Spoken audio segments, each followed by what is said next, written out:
Have you ever taken a loan? Presumably, there was a need supported by quick return for the lenders. Government usually borrows money to implement infrastructural projects, providing relief in case of disasters and epidemics.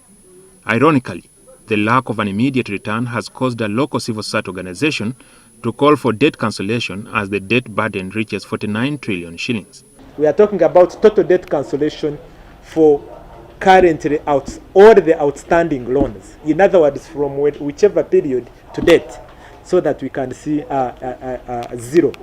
Propelling the call for debt relief is the recent suspension of the payment of interest on concessional loans. In April, the World Bank's Development Committee and the G20 finance ministers endorsed the Debt Service Suspension Initiative.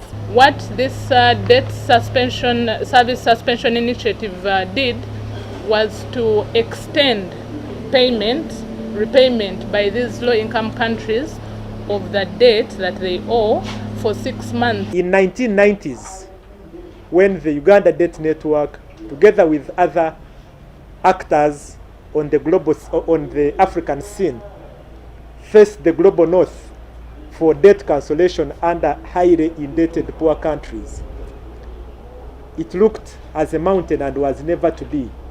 The long and short story is that was achieved. In fact, Uganda was the first country to qualify for that debt cancellation under HIPC. The slow economic growth and inadequate revenue is also behind increased calls for the debt cancellation. The Bank of Uganda has declared that Uganda's economy is growing at a rate of 3% per annum instead of 6%.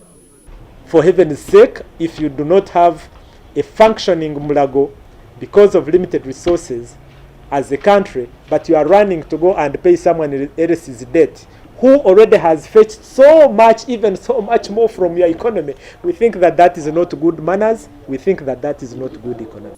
But concessional loans are a small bit of what Uganda owes in public debt, a reason for advocating for the extension of cancellation from all the lending institutions.